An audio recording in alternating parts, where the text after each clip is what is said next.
మాండ్యూకోపనిషత్తు మొదటి మంత్రంలోకి వెళ్దాం. శాంతి మంత్రంతో మొదలుపెట్టి మొదటి మంత్రంలోకి వద్దాం.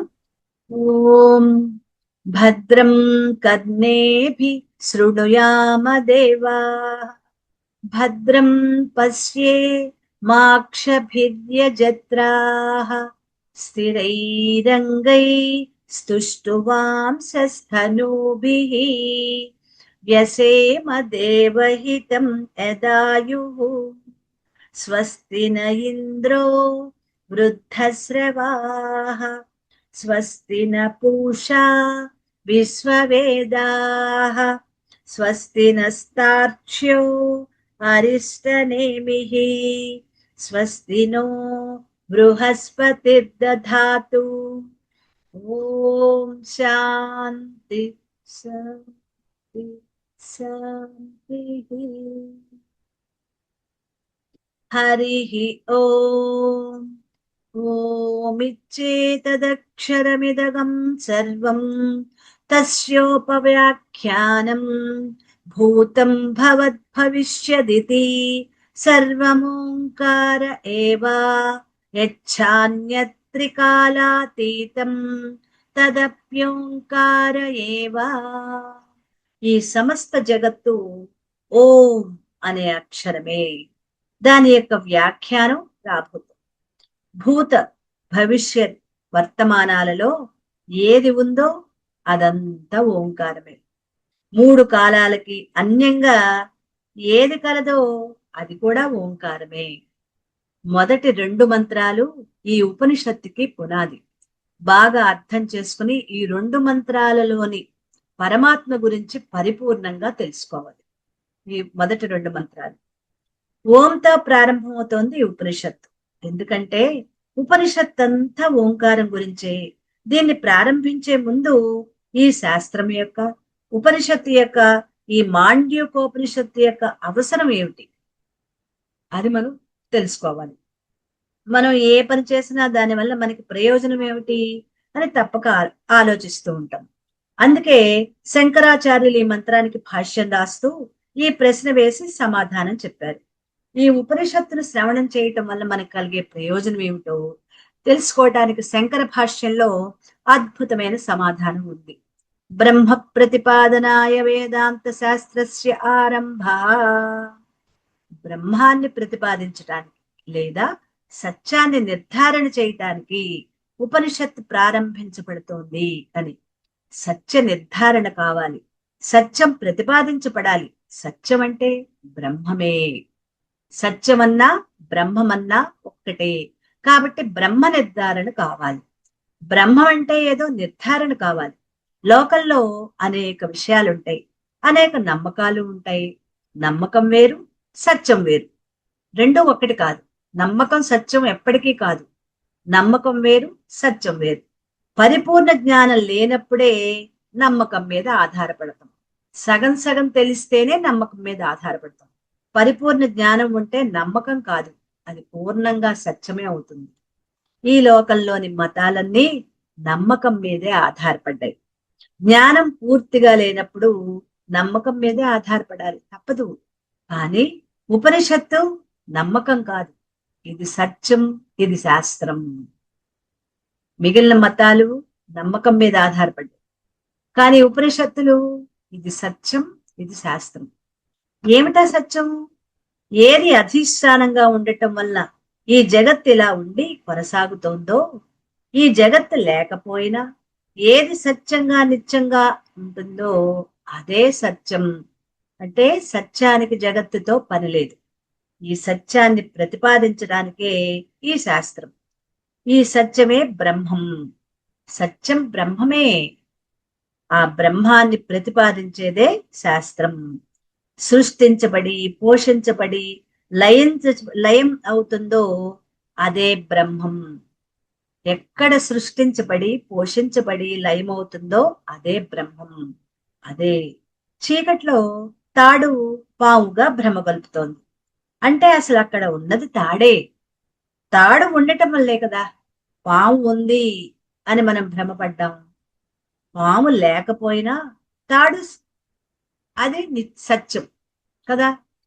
పాము లేదు, కానీ తాడక్కడ నిత్యంగా సత్యంగా ఉంటుంది. అలాగే ఈ బ్రహ్మం ఉండటం వల్లనే ఈ జగత్తు ఉండి కొనసాగుతుంది. జగత్తు పుడుతుంది, ఉంటుంది, కొంతకాలం కొనసాగుతుంది, లయమైపోతుంది. దీనికి ఆధారం బ్రహ్మమే. దీనికి ఆధారం, జగత్తుకి ఆధారం బ్రహ్మం. ఈ జగత్తు లేకపోయినా బ్రహ్మం మాత్రం నిత్యంగా సత్యంగా ఉండిపోతుంది. జగత్ అనేది కొంతకాలం ఉంటుంది. ప్రళయ సమయంలో జగత్తు ఉంటుందా? జగత్తు ఉండదు. మరి బ్రహ్మం ఉంటుంది, కానీ జగత్తు ఉండదు. ఇక్కడ మనం ఇది జాగ్రత్తగా లోతుగా ఈ విషయాలు విన్నప్పుడు జాగ్రత్తగా అవగాహన చేసుకోండి. జగత్తు ఉండి కొనసాగుతూ ఉంటుంది. జగత్తు లేకపోయినా బ్రహ్మం సత్యంగా నిత్యంగా ఉంటుంది. అలాంటి సత్యమైన బ్రహ్మాన్ని ప్రతిపాదించడమే ఈ శాస్త్రం. అందుకే బ్రహ్మ ప్రతిపాదనాయ వేదాంత శాస్త్రస్య ఆరంభ అన్నారు శంకరాచార్యులు. సరే, బ్రహ్మాన్ని ప్రతిపాదించడానికే ఈ శాస్త్రం. అయితే అసలు బ్రహ్మ ప్రతిపాదన ఎందుకు? నేను బ్రహ్మాన్ని అని రుజువు చేసేందుకు. నేను అంటే ఆత్మ. నేను అంటేనే ఆత్మ. ఆ ఆత్మ బ్రహ్మమే అని రుజువు చేయటానికే అయం ఆత్మ బ్రహ్మ. అది ఇందులో ఉన్న ఉపనిషత్ వాక్యం ఏంటి? అయం ఆత్మ బ్రహ్మ. ఆత్మ నేను అంటే ఆ బ్రహ్మాన్ని, నేను ఆ బ్రహ్మాన్ని అని నిర్ధారణ చేయటం కోసమే ఈ ఉపనిషత్తులో చెప్తున్నారు. అదెందుకు? ఇదే మోక్షం కాబట్టి. అసలు మోక్షం ఎందుకు? ప్రతిదానికి లింక్ ప్రశ్న అన్నమాట. మోక్షం ఎందుకంటే దుఃఖ నివృత్తి, శాశ్వత ఆనంద ప్రాప్తి. అందుకోసం మోక్షం అంటే. ఇక చివరి మాట, ఆత్యంతిక దుఃఖ నివృత్తి, శాశ్వత ఆనంద ప్రాప్తి కావాలి మనకి. మరివి కావాలంటే మోక్షం కావాలి. మోక్షాన్ని పొందాలంటే ముందు నేను బ్రహ్మాన్ని నిర్ధారణ కావాలి కదా. మోక్షం పొందాలి అంటే ముందు ఏమవ్వాలి? నేను బ్రహ్మాన్ని అని నిర్ధారణ కావాలి. మరి నేను బ్రహ్మాన్ని నిర్ధారణ కావాలంటే బ్రహ్మ ప్రతిపాదన కావాలి. అంటే బ్రహ్మం అంటే ఏమిటో తెలియాలి.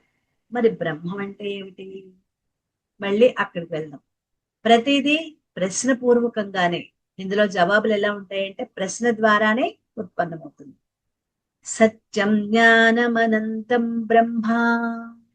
సత్యం జ్ఞానం అనంతం బ్రహ్మ. నోట్ చేసుకోండి. సత్యం జ్ఞానం అనంతం బ్రహ్మ. సత్యం జ్ఞానమనంతం బ్రహ్మ.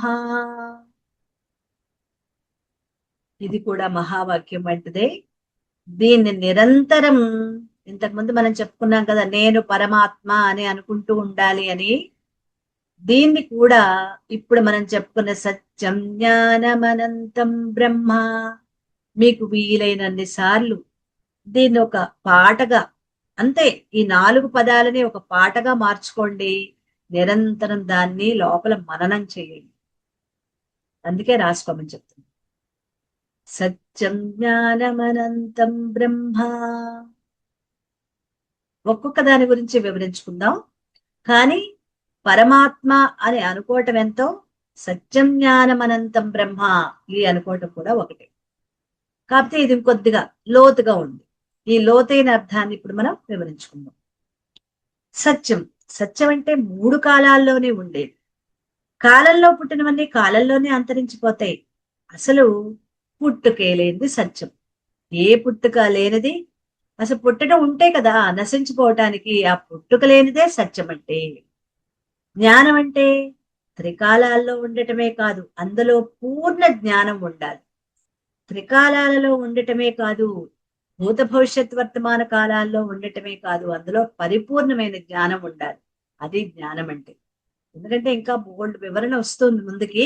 ఇప్పుడు కొద్దిగా వివరించుకుందాం. అనంతం, ఇది అనంతంగా కొనసాగాలి. అంటే ఎప్పటికీ నశించకూడదు, ఎప్పటికీ నశించేది కాదు.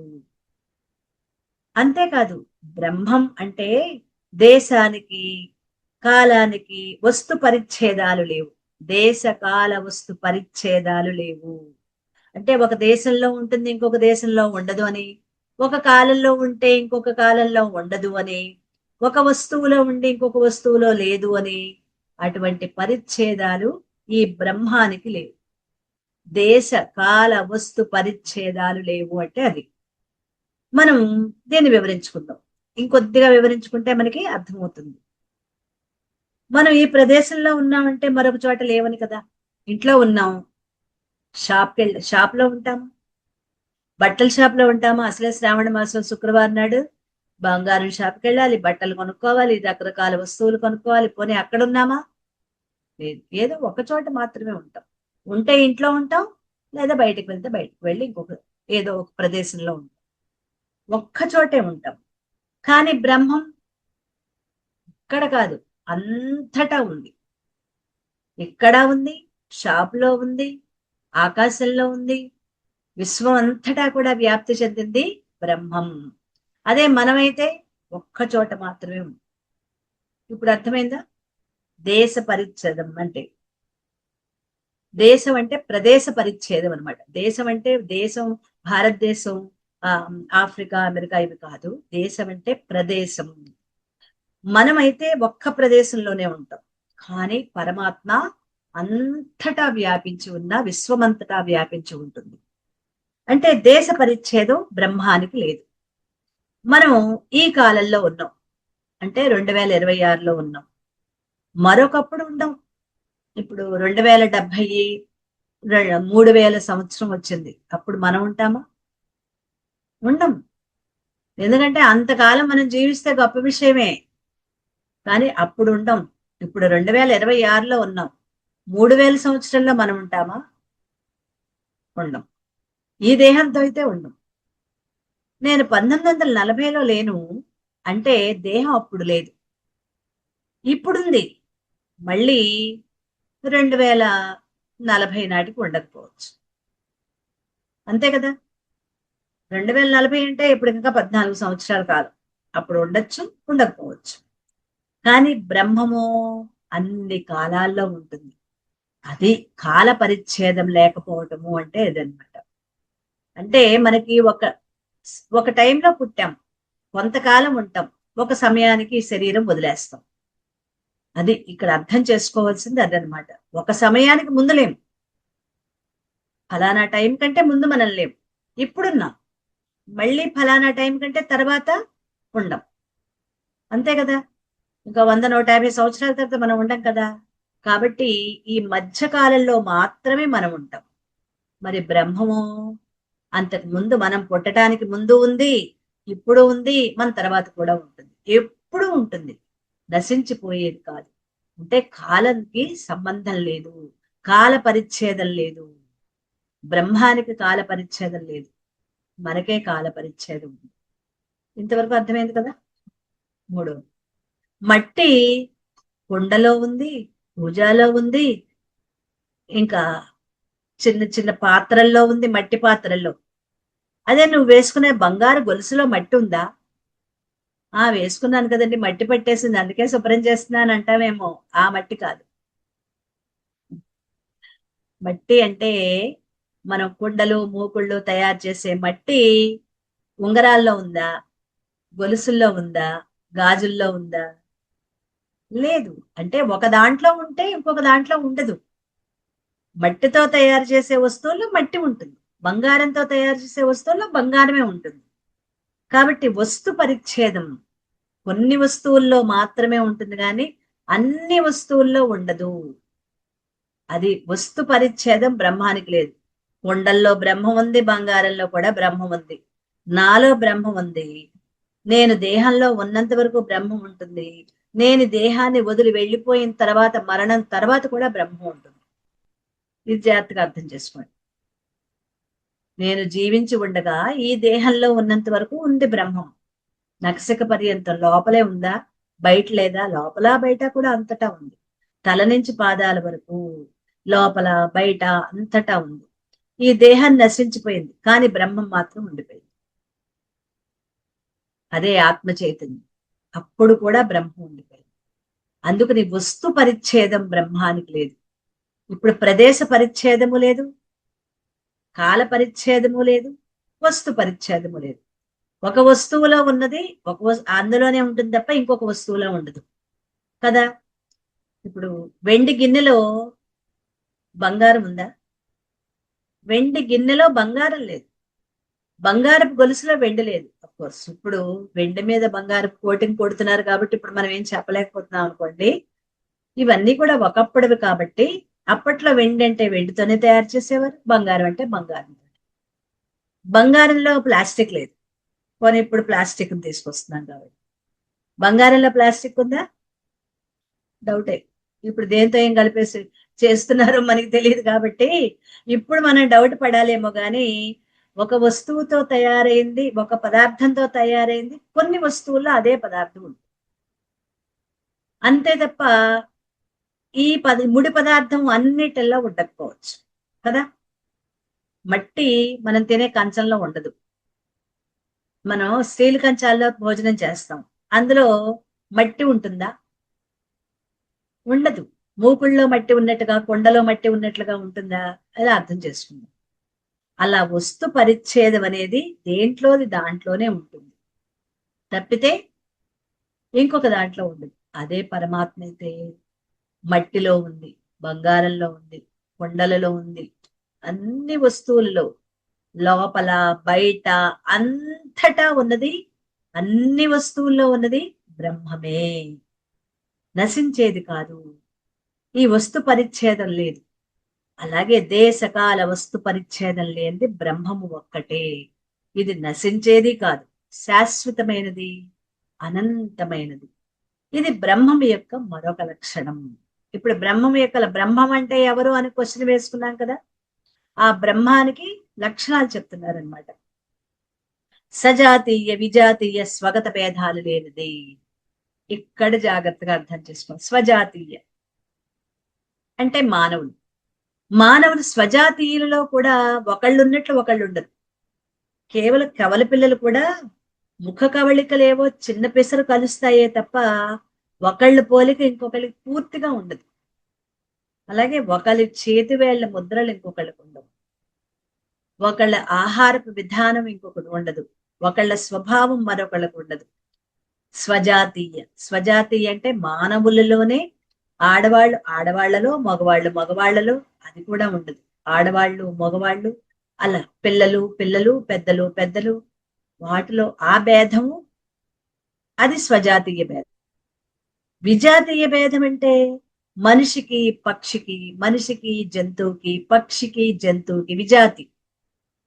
అలా వివిధ జాతులు, కేవలం మనిషి కాదు, అన్ని రకాల జాతులు, వాటిల్లో భేదం. స్వగత భేదం ఒక మనిషిలోని వివిధ అవయవాల భేదం. ఇప్పుడు నా శరీరంలో చెయ్యి చేసే పని కాలు చేయదు, కాలు చేసే పని కన్ను చేయదు, కన్ను చేసే పని చెవి చేయదు, చెవి చేసే పని ముక్కు చేయదు, ముక్కు చేసే పని నోరు చేయదు. అంటే దేని శరీరంలో ఉన్న అవయవాలలో కూడా ఒక పని చేసేది ఇంకొక పని చెయ్యదు. ఇది స్వగత భేదాలు, నాలోనే ఉన్న భేదాలు, నాలోనే ఇన్ని భేదాలున్నాయి. అదే విజాతి భేదాలంటే మనిషి ఉన్నట్లుగా జంతువు, జంతువు ఉన్నట్లుగా పక్షి, పక్షి ఉన్నట్లుగా చెట్టు అలా ఉండదు. ఒక జంతువుకి ఇంకొక జంతువుకి పోలిక ఉండదు కదా. కుక్క పిల్లి ఒకేలా ఉంటాయా? పంది ఆవు ఒకేలా ఉంటాయా? వాటిలో కూడా ఎన్ని తేడాలు ఉన్నాయి? విజాతి భేదాలు. అలాగే సజాతి భేదాలు, మానవుల్లో ఆడవాళ్ళు మగవాళ్ళలో ఉండరు, మగవాళ్ళు ఆడవాళ్ళలో ఉండరు, ఎవరిది వాళ్ళదే భేద.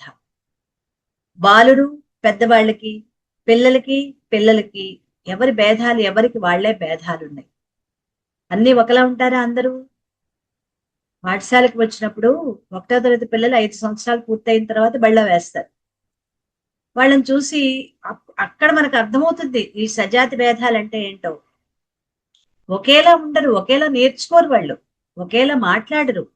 కొంతమంది చాలా ఉత్సాహంగా ఉంటారు, కొంతమంది ఏమీ మాట్లాడకుండా కింద చేతులతో వాళ్ళు చేసి అల్లరి పనులన్నీ చేసిస్తూ ఉంటారు. కొంతమంది చెప్పినవి చక్కగా రాసేస్తూ ఉంటారు, కొంతమంది ఎన్నిసార్లు చెప్పిన వాటిని నేర్చుకోలేకపోతూ ఉంటారు. మరి సజాతిలో కూడా భేదాలు ఉన్నాయా? జాతి భేదాలు, విజాతి భేదాలు. ఇప్పుడు అర్థమవుతుందా? సజాతి విజాతి స్వగత భేదాలు, ఇవన్నీ మనలో ఉన్న భేదాలు. అంటే 84 లక్షల జీవరాశుల్లో అనేక భేదాలు ఉన్నాయి. కానీ సజాతి విజాతి స్వగత భేదాలు లేనిది బ్రహ్మమే. అన్నిట్లలోనూ బ్రహ్మం ఉంది. అన్నింటిలో ఉన్నది బ్రహ్మమే. అందుకని ఆ భేదాలేవి బ్రహ్మానికి లేవు. దేశకాల పరిచ్ఛేద భేదాలు లేవు. సజాతి విజాతి స్వగత భేదాలు కూడా బ్రహ్మానికి లేవు. బ్రహ్మం యొక్క లక్షణాలు అన్నమాట. ఆ జాతిలో మరొకటి లేదు, మరొక జాతి లేదు, ఏ భేదాలు లేవు బ్రహ్మంలో. మరి బ్రహ్మం ఎలాంటిది? ఇంకా మనకి బ్రహ్మం లోతుగా వెళ్తున్నాం. బ్రహ్మానికి ఏకమేవాద్వయం బ్రహ్మ నేహనా నాస్తి కించన. ఏకం అద్వయం, ఒక్కటే బ్రహ్మం అంటే ఉన్నది ఒక్కటే. అద్వయం, రెండవది లేదు. అద్వయం అంటే రెండవది కొంచెం కూడా లేదు. కించన, కించన అంటే కొంచెం. నేహనా నాస్తి కించన, నాస్తి కొంచెం కూడా లేదు. అంటే బ్రహ్మము ఒక్కటే, ఆ ఒక్కటే తప్ప మరింకోటి ఏమీ లేదు. అంటే ఎప్పుడు వింటున్నాం అనుకోండి, ఇప్పుడు ఒక స్టెప్ బై స్టెప్ చెప్తున్నారు వీటిని. మనం విన్న వాటిని అన్నిటినీ కూడా ఇప్పుడు మనం ఏం చేస్తాం, వాటన్నిటినీ కలుపుకోవాలి. ఆ చుక్కలన్నీ కలుపుకున్నప్పుడు, మునుపు విన్న వాటిని అన్నిటినీ కలుపుకున్నప్పుడే బ్రహ్మం యొక్క లక్షణాలు మనకి అర్థమవుతాయి. బ్రహ్మము కన్నా రెండవది ఏదీ లేదు. ఉన్నదంతా కూడా ఒక్కటే. ఈ మాట ద్వైతులు అంగీకరించలేదు. ద్వైతులు అంటే నేను వేరు, పరమాత్మ వేరు. నేను జీవుణ్ణి, ఆయన పరమాత్మ. ద్వైత సిద్ధాంతం వాళ్ళు పరమాత్మ నేను ఒక్కటే అంటే వాళ్ళు ఒప్పుకోరు. పరమాత్మే వేరు, నేను వేరనే అంటారు. మరి అద్వైత సిద్ధాంతంలో రెండు లేవు. ఇప్పుడు మనం ఏకమేవ అద్వయం బ్రహ్మనేన నేహనా నాస్తి కించన అంటే రెండు లేవు, ఉన్నది ఒకటే. ఇది అద్వైతం. మరి ద్వైతులో బ్రహ్మం వేరు, నేను వేరు. నేను జీవుణ్ణి, ఆయన పరబ్రహ్మం. అది వాళ్ళ ఉద్దేశం. వాళ్ళు ఏమంటారంటే ఎందరో మనుషులు, జంతువులు, పక్షులు ఉండగా ఉన్నదంతా ఒకటే అంటే ఎలా? వాళ్ళ వాదన అన్నమాట. ద్వైతుల యొక్క వాదన ఏమంటారు? ఎంతో మంది మనుషులున్నారు, జంతువులున్నారు, పక్షులున్నాయి, మరి ఉన్నదంతా ఒకటే అంటే ఎలా ఒప్పుకోవాలి? ఇది ద్వైతుల యొక్క వాదన. మీరు ఉపన్యాసం చెప్తుంటే వినేవాళ్ళు ఉన్నారా, లేరా? వినేవాళ్ళు లేకపోతే నేనెలా చెప్తాను అంటారు. నేను మాట్లాడుతుంటే వినేవాళ్ళు ఉన్నారు, వాళ్ళు లేకపోతే నేనెలా చెప్తాను? అయితే మరి చెప్పేవాళ్ళు వినేవాళ్ళు ఉంటే ద్వైతమే కదా. చెప్పేది ఒకళ్ళు, వినేది 10 మంది. అంటే ఇద్దరు ఉన్నట్లే కదా అక్కడ. రెండు రకాలు కదా, వినేవాళ్ళు అని ఒక రకం, చెప్పేవాళ్ళు అని ఒక రకం. ఇది ద్వైతమే కదా. అది వాళ్ళ సిద్ధాంతం. అసలు విషయంలో కొందాం. ద్వైతం అంటే వాళ్ళు ద్వైతమని నమ్మిన దాన్ని అద్వైతమని ఎలా నిరూపించాలో ఇక్కడ చెప్తున్నారు. రెండు ఉండటం ద్వైతం కాదు, రెండిటి మధ్య భేదం ఉండటమే ద్వైతం. అక్కడ నీకు అనేకంగా కనిపించాయి, కానీ వాటిలో ఉన్న సూత్రం ఒక్కటే. పువ్వులు అనేక రకాలు ఉన్నాయి, రంగురంగుల పువ్వులు. డిసెంబర్ పూలు ఒక రకంలో ఉన్నాయి, కనకాంబరం పూలు ఒక రకంలో ఉన్నాయి, గరుడవర్ధం పూలు ఒక రకంగా ఉన్నాయి, నూరు వరహాల పూలు ఒక రంగులో ఉన్నాయి కదా. మల్లెపూలు ఒక రంగులో ఉన్నాయి, లిల్లీ, సంపెంగలు, ఇవన్నీ తీసుకొచ్చి ఒకదాని పక్కన బట్టి దండ వేసి గుచ్చుతున్నావు, కడుతున్నావు లేదా మాల కడుతున్నావు. పోన్లండి, వాటిని లోపల సూదెట్టి గుచ్చడం ఎందుకు, వాటిని మాల కడుతున్నావు. దేంతో కడుతున్నావు? దారంతో కడుతున్నావు. ఆధారం దానికి దారం. కనిపించడానికి పైకి ఇన్ని రకాలు కనిపించాయి, మనుషులు, జంతువులు, పక్షులు, క్రిములు, కీటకాలు, చెట్లు, నదులు, వీటన్నిటికీ ఉన్న ఆధారం పరమాత్మే. ఇన్ని రకాల పువ్వులు మాలగా ఏర్పడింది దేని వల్ల ఏర్పడ్డాయి? దారం వల్ల ఏర్పడింది. అంటే పువ్వులన్నిటికీ మాలలో ఏది ఒక్కటిగా ఉంది? ఆధారం దారం. అది ఉన్నాయి, వేరు వేరు ఉన్నాయి, కానీ అన్నిటినీ కలిపేది ఒకటి ఉంది. అది ద్వైతం కాదు. అద్వైతం అంటే అది. ఎన్ని జీవులలో ఉన్న ఆత్మ చైతన్యం మాత్రం ఒక్కటే అని చెప్తూ చెప్పేవారిని వినేవారిని ఆత్మగా చూస్తే చెప్పేవాళ్ళు ఆత్మ చైతన్యం, వినేవాళ్ళు ఆత్మ చైతన్యమే. ఇప్పుడు ఎన్ని ఆత్మలు ఉన్నాయి అక్కడ? చెప్పేది వినేది ఒక్కటే ఆత్మ. ఒక్క ఆత్మే తప్ప ఇంకా ఆత్మలు ఎక్కువ లేవు, ఎన్నో లేవు. 2, 3, 5 లేవు. విని చెప్పేది ఒక ఆత్మ, వినేది 10 ఆత్మలు కాదు. అది ఇది ఒకటే ఆత్మ. ఇది అద్వైతం. ఇది అద్వైతులు చెప్పేదన్నమాట. కుండ పూజ వాటి మధ్య భేదాన్ని చూస్తే ఇవి రెండు. కానీ అవి దేంతో తయారైంది? రెండు ఒకే మట్టితో తయారైంది. కుండ, పూజ, ఇంకా పాత్రలు, వంట చేసుకోవడానికి మట్టి పాత్రలు, మూకుళ్ళు, అలాగే కప్పులు, ప్లేట్లు, ఇలాంటివన్నిటినీ కూడా ఒకే మట్టితో ఇన్ని రకాలు తయారు చేశారు. అంటే అన్ని వస్తువులకి, మట్టి వస్తువులన్నిటికీ ఆధారం మట్టే. అది మనం చూసేది. అప్పుడు అది అద్వైతం. మనం వ్యావహారికంగా ఉన్నాం కానీ పారమార్థికంగా లేదు. అద్వైతం అంటే రెండు కాదు, రెండిటిలో తేడా లేదు, ఉన్నది ఒకటే. అది అద్వైతం అంటే. అద్వైతం అంటే రెండు కాదు, రెండులోనూ తేడా లేదు, అది రెండిట్లలో ఉన్నది ఒక్కటే. ద్వైతులు ఇది ఒప్పుకోరనమాట. వాళ్ళని ఒప్పించటం అంటే వాళ్ళకి వివరించటం కోసం అద్వైతం ఎలాగున్నది అని. ఇప్పుడు కుండ పూజలు చెప్పుకున్నాం, మట్టి ఒకటేనని. గాజులు, గొలుసులు, ఉంగరాలు ఎన్నున్నా అన్నింటిలోనూ ఒక్కటే ఉంది. దేంతో? బంగారంతో. లేదు, బంగారమే లేదు. దేంతో తయారైంది? వెండితో తయారు. లేదు, కంచుతో తయారైంది. ఏదో ఒక పదార్థాన్ని తీసుకుని ఎన్ని. ఒకప్పుడు 20 పైసల బిళ్ళలు ఉండేవి, అవి గోల్డ్ కలర్ లో ఉండేవి. ఆ గోల్డ్ కలర్ అన్ని సేకరించి వాటితో గొలుసులు, గాజులు తయారు చేయించుకునేవారు.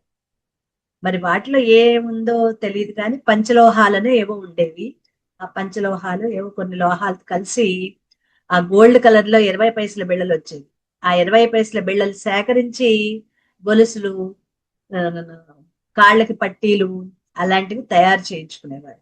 అలా అంటే వాటిలో ఉండే పదార్థము, చేసే ముడి సరుకు ఒకటే. కాకపోతే ఆభరణాలు రకరకాలు మారిపోతాయి కానీ అందులో ఉన్న ముడి సరుకు ఒకటే.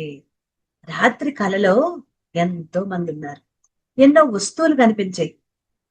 అప్పుడు ద్వైతమే, కానీ మేలుకున్న తర్వాత అన్ని మయమైపోయాయి. కలలో ఉన్నప్పుడు ద్వైతం, రకరకాల వస్తువులు, రకరకాల మనుషులు కనిపించారు. ఎంతమంది కల కన్నారా అంటే ఆ కలలో ఎంతమంది ఉన్నారో అంతమందిని చూస్తున్నారా?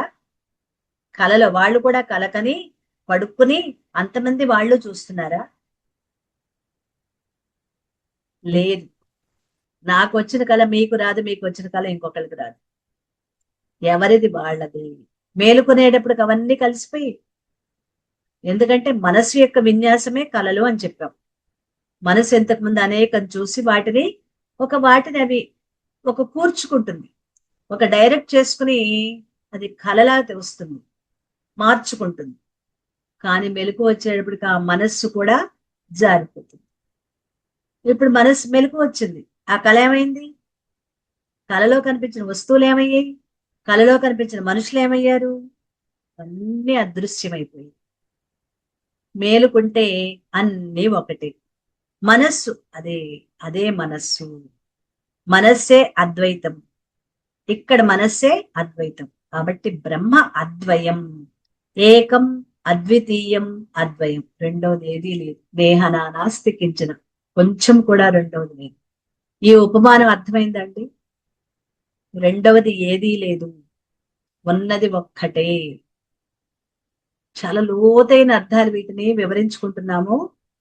అర్థం కాకపోతే మళ్ళీ చెప్పుకుందాం, అంతేగాని ఓకే ఓకే అని మాత్రం అనద్దు. ఏం పర్వాలా. ఇప్పుడు ఇది అర్థం చేసుకున్నాము అంటే మనం రాబోయే ఇంకా ఇంకా ఉన్నాయి ఉపనిషత్తులు, అవి కూడా మనకు అర్థమవుతాయి. ఇది చాలా లేట్ అవుతుందండి. ఈ ఉపనిషత్తు పూర్తవడం మాత్రం చాలా కాలం పడుతుంది. తొందరగా 12 మంత్రాలు కదా అయిపోతాయేమో అని అనుకుంటామేమో. లేదు, రోజుకు ఒక మంత్రం కూడా అవదండి, రోజు కొద్ది కొద్దిగానే అవుతుంది. ఇది మనకి అర్థం చేసుకుంటేనే ముందుకు వెళ్ళగలుగుతాం. ఇప్పుడు మనం ఏకమేవ అద్వయం బ్రహ్మ అర్థమైందా? ఉన్నది ఒక్కటే, రెండవది ఏదీ లేదు. అది ఒక్కటే, పైకింది కనిపిస్తున్నాయి, ఆధారం ఒకటే. బ్రహ్మం కన్నా వేరుగా రెండవది ఉంటే ఏమవుతుంది? అసలు బ్రహ్మం కన్నా వేరుగా రెండో వస్తువు ఉంటే పరిమితం అయిపోతుంది. ఓ థ్యాంక్ యూ, థ్యాంక్ యూ. రెండవది ఉంటే పరిమితం అయిపోతుంది. అంటే దాని పరిధిలోకి ఇది రాదు, దీని పరిధిలోకి అది రాదు. రెండుంటే దేనికదే అయిపోతుంది, పరిమితం అయిపోతుంది. అపరిమితం బ్రహ్మం అనేది అపరిమితం, ఎక్కడా పరిమితులు లేదు. మన ఊహ ఎంతవరకు ఉందంటే బ్రహ్మాండం ఏదో కొన్ని యోజనాలు దూరము, మనం కొంత ఆలోచించినంత వరకే మన మనస్సు వెళ్తుంది.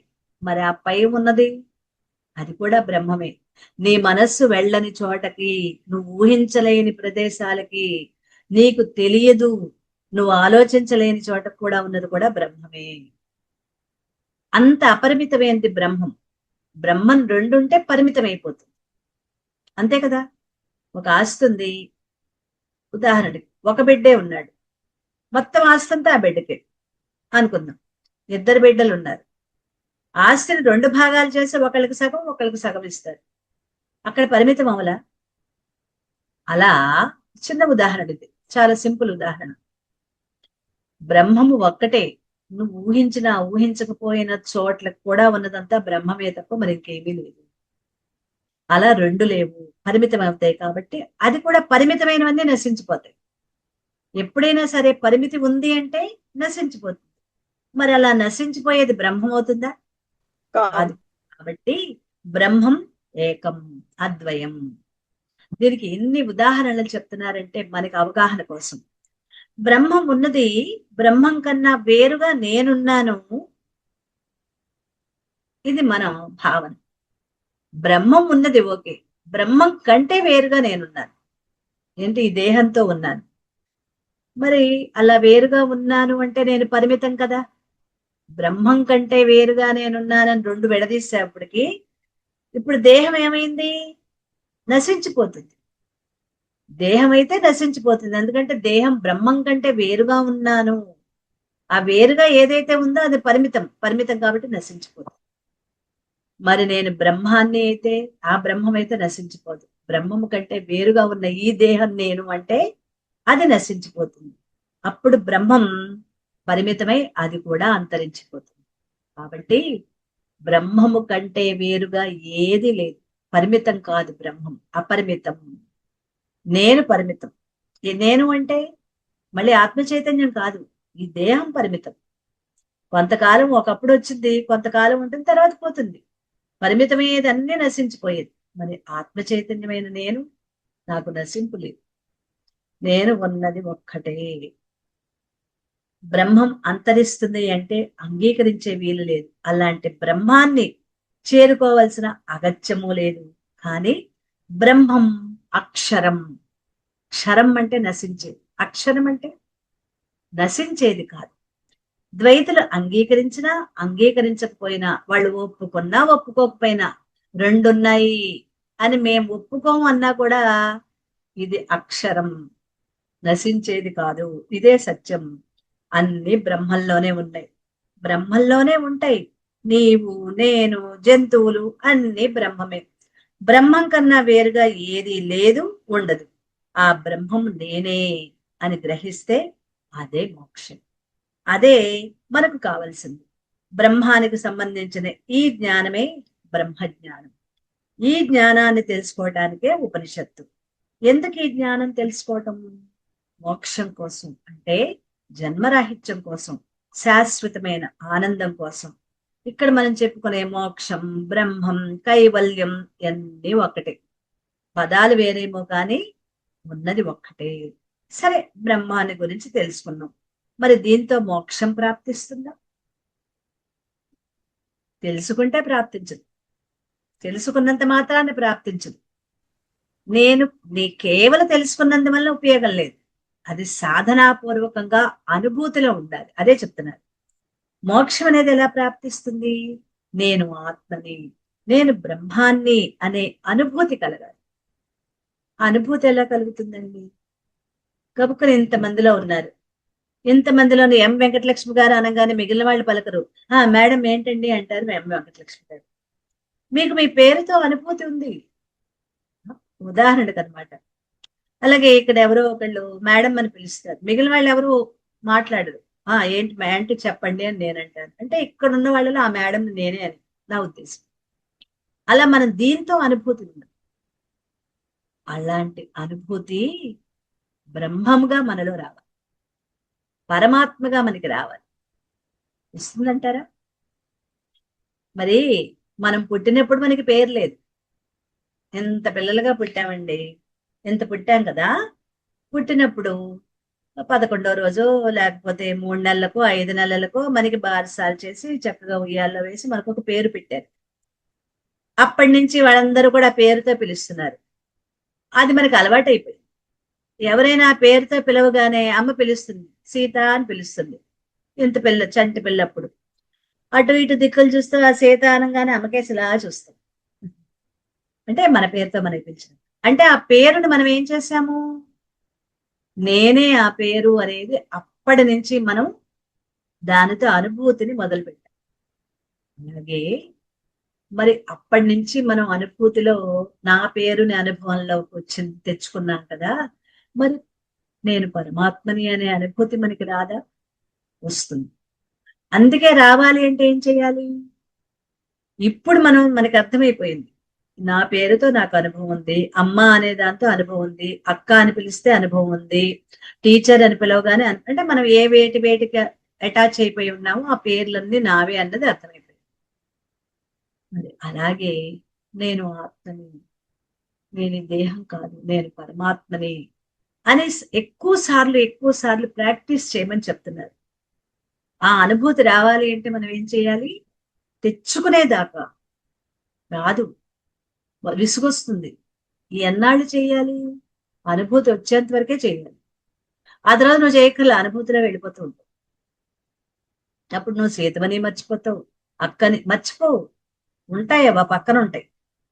కానీ ఎదురుకుండా మన లోపల మనకి తెలుస్తూ ఉండేది నేను బ్రహ్మాన్ని అని మాత్రమే తెలుస్తూ ఉంటుంది. అనుభూతి కలగాలి. అలాంటి అనుభూతి కలగాలంటే నేనెవరో తెలుసుకోవాలి కదా. మరి నేనెవరిని? ఈ దేహమా?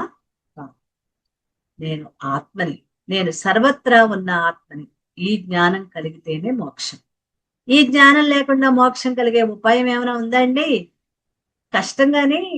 ఇంకో మాట చెప్పండి, ఇవేం మనకి రావు, ఏమీ చేయకుండా నాకు మోక్షం వచ్చే మార్గం చెప్పండి అంటే ఇప్పుడు మనం తీర్థాల్లో స్నానం, అవి కూడా మోక్షం కాదండి. వాళ్ళు రాశారు కదా ముక్తి మోక్షం అనే పదాన్ని ఉపయోగించారు తప్ప నువ్వు తర్వాత జన్మలలో ఇటువంటి మార్గంలోకి ప్రవేశిస్తావు, ప్రాపంచికంగా ఉన్న నువ్వు పారమార్థక స్థితి వైపు ప్రయాణం చేస్తావు అని మనం అవగాహన చేసుకోవాలి. మనం ఎందుకు ఆ కథలు వింటున్నామంటే మనల్ని మనం గట్టి చేసుకోవాలి. ఇన్ని కథల్లో ఇన్ని తీర్థాలలో తిరిగినా అవన్నిటిని తెలుసుకుంటాం. అన్ని తిరిగినా తిరిగి చేశాం కాబట్టే ఇప్పుడు ఈ సమయానికి వచ్చాం, ఈ అనుభూతి స్థితి పొందే మార్గంలోకి వచ్చాం.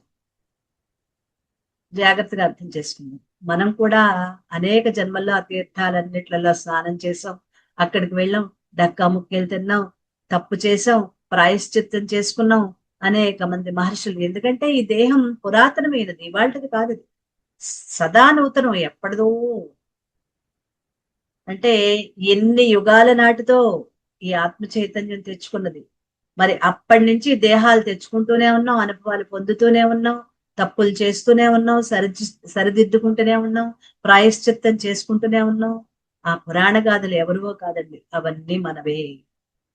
అన్ని చెయ్యగా నాకు ఈ మార్గం ఇప్పటికీ తరించే మార్గంలోకి వచ్చి ఇప్పుడు నాకు ఈ ఉపనిషత్తులు అర్థమయ్యే స్థితికి నేను చేరుకున్నాను. లేదు, మామూలు సామాన్యమైన వాళ్ళని పిలిచి కూర్చోబెట్టి ఉపనిషత్తులు చెప్తాను ఎందుకండి? మొట్టమొదటి మన క్లాసుల్లోనే చాలా మంది జాయిన్ అయ్యారు. ఏరి వాళ్ళేరి ఏరి వాళ్ళందరూ ఏరి కొంతమంది ఎందుకున్నాం? అప్పటి నుంచి జాయిన్ అయిన వాళ్ళు అందరూ అంటే 100 మంది దాటిపోయేవారు. ఏరి రోజు 25 మంది 30 మంది తప్ప ఎక్కువ మంది రావటం లేదేంటి, మనం నేర్చుకోలేకపోతున్నాం అంటే ఆ స్థితి వాళ్ళకి అందుకోలేకపోతున్నారు. అవి జారిపోతున్నాయి అన్నమాట. ఇప్పుడు ఒంటి నిండా నూనె రాసుకుని స్తంభం పైకి ఎక్కాడు అనుకోండి, ఏమవుతారు? చిన్నపిల్లలప్పుడు పండగలు వస్తే ఏం చేసేవారంటే పిల్లలకి ఒంటికి నూనె రాసి ఎండలో కూర్చోమనేవారు. లేత ఎండ పడుతూ ఉంటే ఒక్కొక్కళ్ళకి ఒంటికి సుండి పిండి పెట్టి నలుగు పెట్టి చక్కగా చేసేవారు. ఈ లోపు ఈ పిల్లలు ఏం చేసేవారు, అక్కడ ఏమైనా స్తంభం ఉంటే ఒంటిని ఉన్న నూనెతో ఆ స్తంభం ఎక్కితే చిన్న చిన్న పందిళ్ళు స్తంభాలు ఉంటాయి, పిల్లలు కదా, పడిపోయే స్తంభాలు కాదులేండి. అవి ఎక్కుతూ ఉంటే వాడు పైకెక్క జారిపోదు, పైకెక్క జారిపోదు, సరదా అన్నమాట. అలా మనం జారిపోతాం, ముందుకు వెళ్ళము.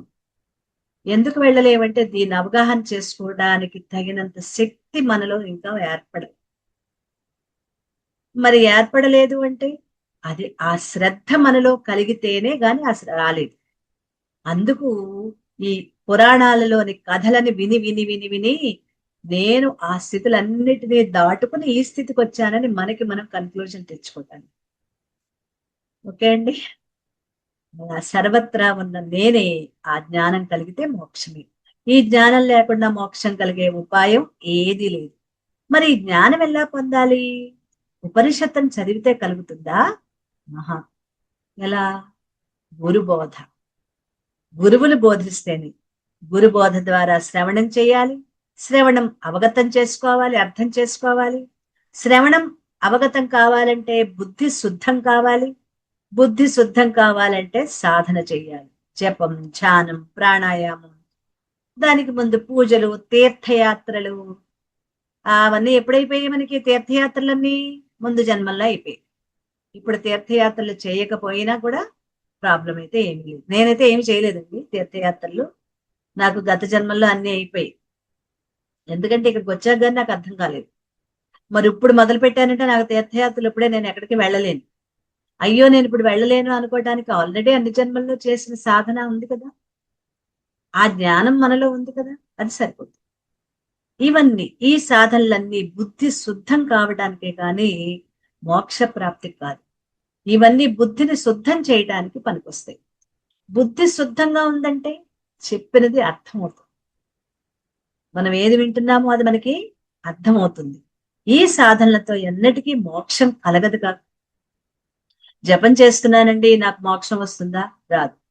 నామజపం చేస్తున్నాను, యజ్ఞం చేస్తున్నాను, అన్నదానం చేస్తున్నాను, ఏది ప్రాణాయామం చేస్తున్నాను, పూజలు చేస్తున్నాను, ధ్యానం చేస్తున్నాను, మోక్షం రాదు కాదు రాదు కాదు రాదు.